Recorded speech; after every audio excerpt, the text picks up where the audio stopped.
할렐루야. 아멘이시죠? 죽도록 충성하기 원하십니까?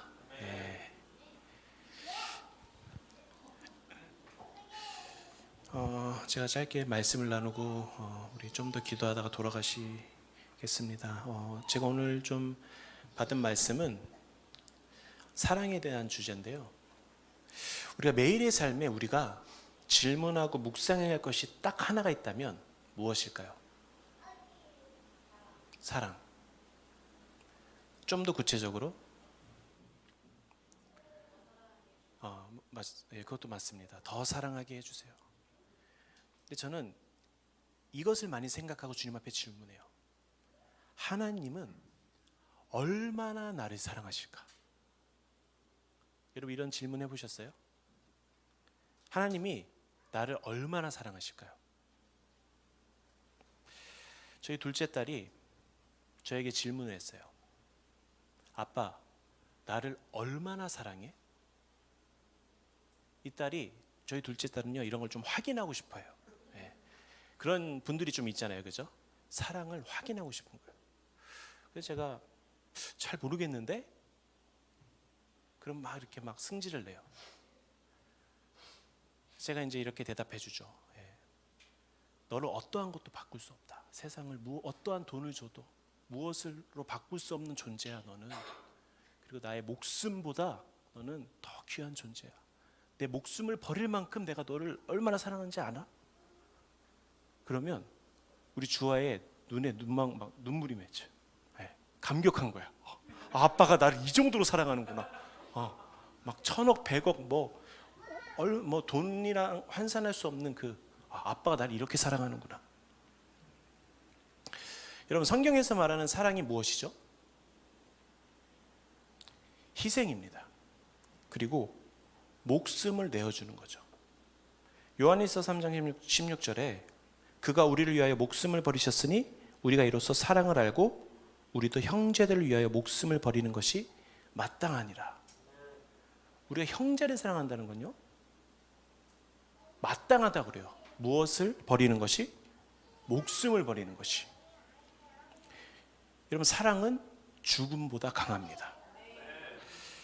여러분 예수님이 어떻게 사랑을 증명하셨나요? 그의 죽으심으로. 로마서 5장 8절에 우리가 아직 죄인 되었을 때 그리스도께서 우리를 위하여 죽으심으로 하나님께서 우리에 대한 자기의 사랑을 확증하셨다. 그렇다면 사랑이 무엇인가? 라고 고민해 봤을 때 사랑은 십자가를 지는 거예요. 내 이웃의 십자가를 지는 것이죠. 예수님은 우리를 위해 십자가를 지셨습니다. 그 십자가를 통해서 그분의 사랑을 확증하셨어요. 죽음보다 강한 확증이 없죠, 사랑에. 그죠? 그런데 예수 그리스도의 이 죽으심의 사건 하나만으로 그분의 모든 사랑을 담아낼 수 있을까요? 있나요? 여러분 우리가 그 무한하신 그 아버지의 사랑을 어떻게 다 깨달을 수 있을까요? 여러분 그분의 나라는 영원합니다. 그분의 통치도 영원해요. 그분의 사랑은요, 영원합니다. 여러분 영원이란 이 시간 속에서요, 그 하나님 아버지의 사랑은 계속해서 확장돼요. 마치 이 우주가 계속 팽창하는 것처럼. 우리가 그 아버지, 하나님 아버지의 사랑을 다 측량할 수 없습니다. 하나님이 우리를 천하보다 귀하다고 말씀하시죠. 제가 최근에 이 말씀이 참 와닿았어요. 저희 교회 수련회 때 크리스 김 선교사님이 당신은 천하보다 귀한 존재다. 너무 많이 들었던 말씀이시죠. 근데 이 말씀이 저에게 계시로 딱 왔어요. 내가 천하보다 귀한 사람이구나. 여러분 이것을 깨닫는 게 참 중요하죠. 이 사랑을 깨닫는 순간 우리의 삶이 변하기 시작해요. 우리의 목적도 변해요. 그리고 이 사랑이 나를 이끌어가요. 하나님이 얼마나 나를 사랑하실까? 그분의 그 영원한 사랑, 말로 다 할 수 없는 사랑. 이것을 매일 묵상해도 지나치지 않을 것입니다. 그죠? 근데 여러분 이 질문 해보셨어요? 하나님이 우리를 어떻게 사랑하실까? 그분이 우리를 어떻게 사랑하실까요? 저는 이 표현이 하나님 우리를 향한 사랑의 방법인 것 같아요. 여러분이 잘 아시는 말씀이에요. 스바냐 3장 17절에 너희 하나님 여호와가 너희 가운데 계시니 그는 구원을 베푸실 전능자이시라. 그가 너로 말미암아 기쁨을 이기지 못하시며 너를 잠잠히 사랑하시며 너로 말미암아 즐거이 부르며 기뻐하시리라. 아멘. 자, 여기서 보면 어떤 표현이 있죠? 어떻게 사랑하신다 그래요? 잠잠히 사랑하신다. 여러분 이 말씀 믿으십니까? 잠잠히 사랑하시다. 제가 이것을 샤워하면서 주님이 이 말씀을 주셨어요. 그래서 보통 그 도인들이 계곡에 가서 물 맞으면서 이렇게 뭔가 깨달음을 얻잖아요. 그래서 저도 이 샤워기를 맞으면서 주님의 큰 어떤 뜻을 깨닫기 시작했어요. 그 왜 맞는지 알았어요. 물을 왜 맞는지. 여러분 잠잠히 사랑한다 주님이. 이 표현이 어떻게 느껴지십니까? 여러분 레클레스 러브라는 곡이 있었어요 최근에. 이 레클레스가 뭐 무모한 이런 뜻이잖아요. 하나님의 사랑을 표현할 때는 뭐 스트롱 러브, 뭐 레클레스 러브 이런 게 또 좀 맞지 않을까요? 근데 이 스바냐 말씀에 하나님이 우리를 잠잠히 사랑하신다는 거예요. 잠잠히. 이 잠잠히 사랑하다가 뭘까요? 여러분 이 잠잠이라는 단어는요 경작하다, 새기다의 의미를 가지고 있어요. 자, 이것을 풀이해보면 사랑으로 경작하신다. 경작하는 사랑, 사랑으로 새기신다. 뭐 이렇게 되겠죠. 새 번역에는요 사랑으로 새롭게 하신다라고 말씀하고 있습니다. 여러분 하나님이 우리에게 약속하셨어요. 내가 너희의 굳은 마음을 어떻게 한다? 부드럽게 할 것이다. 새 마음과 새 영을 너에게 허락하겠다. 그렇게 될 때 너희가 내 율례를 따르며 내 규례를 지켜 행하게 되리니 그들은 내 백성이 되고 나는 그들의 하나님이 되리라. 이 약속의 말씀 믿으십니까?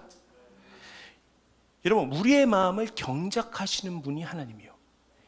이 하나님은요 우리의 마음을 경작하시며 사랑하십니다. 사랑으로 경작하십니다. 여러분 이것을 무엇을 의미할까요?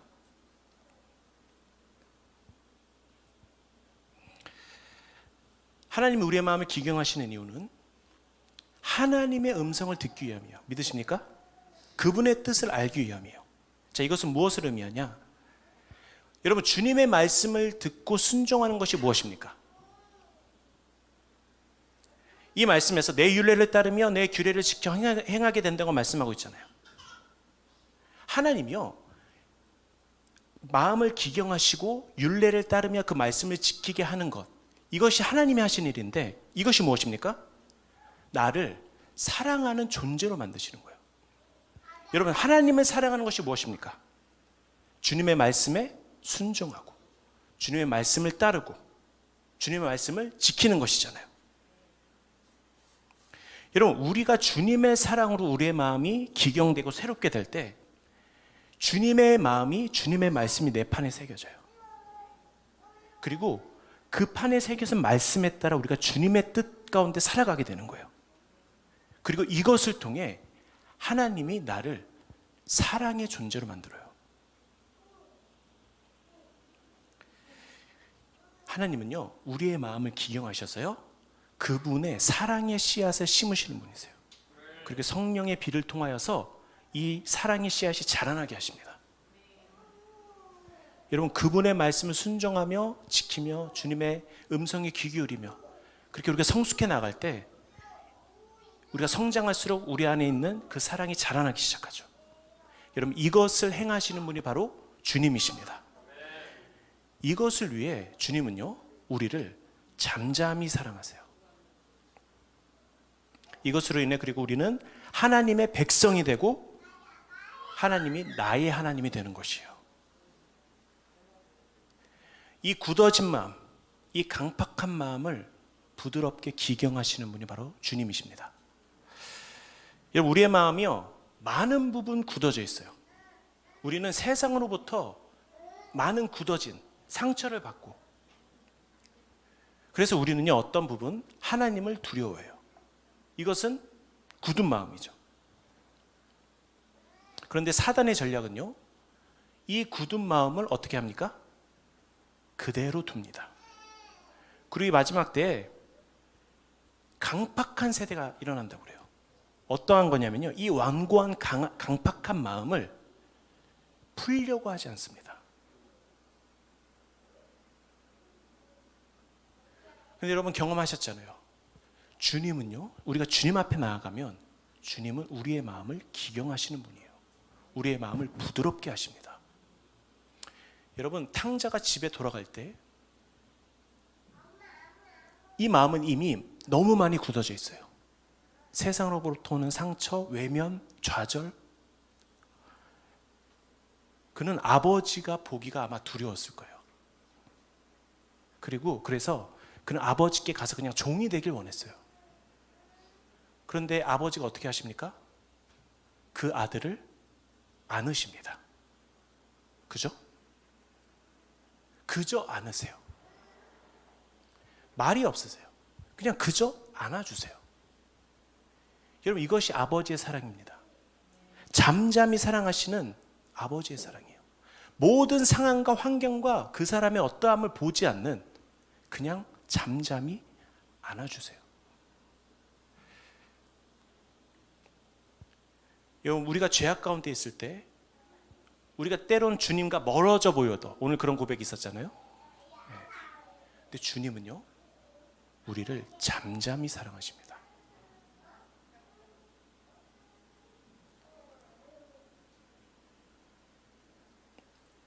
여러분, 베드로가 주님 앞에 회복될 때를 기억하시죠? 베드로가 주님 앞에 예수님을 3번 부인합니다. 이 안에 실패감, 좌절, 주님을 배신했던 그 나의 그 연약함을 보고 얼마나 고통스러웠을지, 그러면서 자신의 직임을 버리고 다시 본래의 직업, 업으로 돌아가잖아요. 근데 예수님이 부활 이후에 제자들에게 찾아오십니다. 그리고 베드로에게 어떻게 하십니까? 조반을 차려주세요. 그리고 나를 사랑하냐고 물으시죠. 그래서 베드로가 자기의 사랑이 너무 연약한 줄 알고 주님만이 아십니다라고 고백해요. 그런데 여러분, 이 결과, 이 마지막에 베드로가 어떻게, 어느 정도로 주님을 사랑했는지 아시잖아요. 그는 주님을 너무 사랑한 나머지 십자가에 거꾸로 매달려 죽습니다. 이것을 주님이 말씀하세요. 너는 그 정도로 나를 사랑할 거야.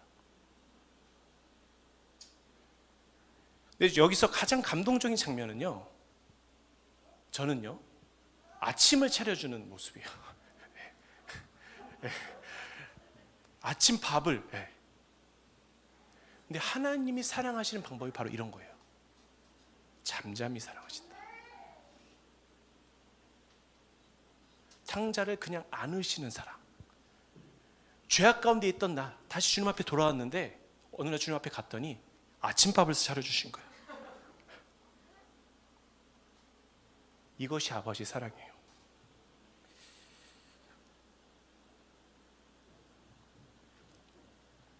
여러분, 부모님은 잘 아시죠? 자식이 막 거짓말하고 막 부모를 원망하고 막 때론 막 욕하고 막 부모에 대한 감사를 몰라도요, 부모님은 자식을 잠잠히 사랑할 줄 알아요. 그리고 자녀를 믿어주고 기다려주고.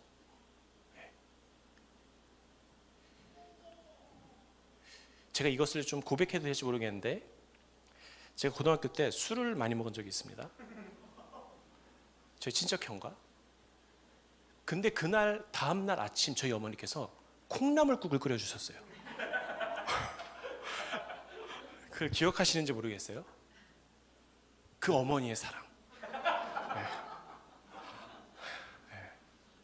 이것이 부모님의 사랑이에요. 아침에 다짜고짜 너 미쳤어? 술을 먹고 고등학생이 말이야. 이것이 아니라 콩나물국을 끓여주지. 얼큰하게 해장할 수 있도록. 여러분, 제가 자기 전에 하는 행동이 하나 있어요. 제가 이제 4명의 여자와 함께 살잖아요. 저희 첫째 딸과 둘째 딸은 이렇게 큰 방에서 자고, 저희 이제 주빌리랑 우리 아내가 다른 방에서 자요. 그러면 제가 저희 두 딸들이 되게 잠을 자기 싫어해요. 막 놀고 싶어하고 빨리 자라고 막 다그칠 때 어느 순간 잠이 들어요. 그러면 제가 그 방에 갑니다. 가서 뭐 할까요? 이 부모님들은 다 동감할 거예요. 이 경험이 있을 거예요. 자는 자녀의 모습을 그냥 바라봅니다.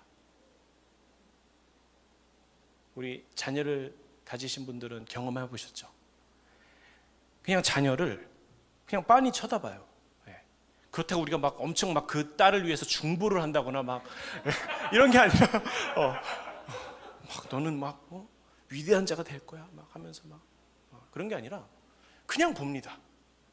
왜냐하면 그 모습이 되게 아름다워 보여요. 사랑스러워 보여요. 그리고 이제 제 안방에 가서 우리 주빌리랑 아내도 자는 걸 봅니다. 뭐 거기서 뭐 손을 얹고 아내를 위해서 막 축복기도 하고 뭐 이런 게 아니라 그냥 봐요. 바라봅니다. 제가 이걸 경험하면서요, 그냥 이런 생각이 들었어요. 참 사랑은 고요하다, 잠잠하다. 세상의 사랑은 굉장히 요란법석을 떨잖아요. 너 때문에 내가 죽네 뭐하네 막 소리 지르고 막 어디서 뛰어내리려 그러고. 근데 사랑은, 진짜 사랑은 잠잠해요. 여러분, 성경에 하나님이 사랑하시는 자에게 잠을 준다고 말씀하세요. 이 말씀 아시죠? 그죠? 저는 이런 경험을 한 적이 있어요. 하나님이 내가 잠들 때 나를 빤히 쳐다보시는 것 같아. 그런 경험 안 해보셨어요? 그리고요, 이게 저의 어떤 경험인지 여러분도 경험하셨을 거라 보는데, 어떤 고통 가운데 있을 때가 있어요. 내가 많은 상처를 받을 때. 근데 자고 일어나면 리셋이 되는 거예요. 그러니까 이 과거에 받은 상처는 어떤 것들을 때로는 다시 묵상해야 이것이 다시 이렇게 올라올 때가 있어요. 제가 어떤 걸 경험하냐면요, 내가 잠들 때 하나님이 우리의 마음을 기경하시는구나. 그리고 하나님은 사랑하시는 자에게 잠을 통해서도 주님의 사랑, 잠잠히 사랑하시는 것, 우리의 마음을 기경하시고 우리의 마음을 부드럽게 하시고 회복시키시고 이런 것들을 경험할 때가 있어요. 여러분, 이것이 잠잠히 사랑하시는 아버지의 사랑입니다. 여러분, 우리 다음 세대 가운데 우리 아버지의 사랑이 필요해요. 여러분, 날이 갈수록요, 세대가요, 마음이 강팍해지고 있어요. 완고해지고 있어요. 그리고요, 분노가 아주 극에 달해 있습니다. 그래서 분노를 어디다 쏟을지 그냥 찾고 있어. 정부면 정부, 뭐 학교, 뭐 선생님, 뭐 목사님, 제가 예전에 그 아이합에서 분노가 가득한 사람이 저에게 몰려올 거라고 그랬어요. 그래서 가장 처음으로 저희 아내가 왔어요. 왜 그런 예언을 받았는지 모르겠어. 근데 이 세대가 분노하고 있습니다. 근데 이 분노한 마음을 해결하려고 하잖아요. 여러분, 아버지의 사랑만이 우리의 마음을 부드럽게 할 수 있습니다. 아버지의 사랑만이, 그 잠잠히 사랑하시는 그 사랑만이 우리의 마음을 회복시킬 수 있습니다. 여러분, 우리 부모 세대가요, 아버지의 사랑을 전해야 됩니다. 아버지의 사랑을 증거해야 돼요. 여러분, 이 다음 세대의 소망 없어 보이고, 과연 이 다음 세대가 정말 부흥의 세대가 될 수 있을까? 그러나 우리는 그 잠잠히 사랑하시는 그 아버지의 사랑으로 그들을 끝까지 품고 안고 기다려야 됩니다. 여러분, 이 시간 다 같이 기도하기 원합니다.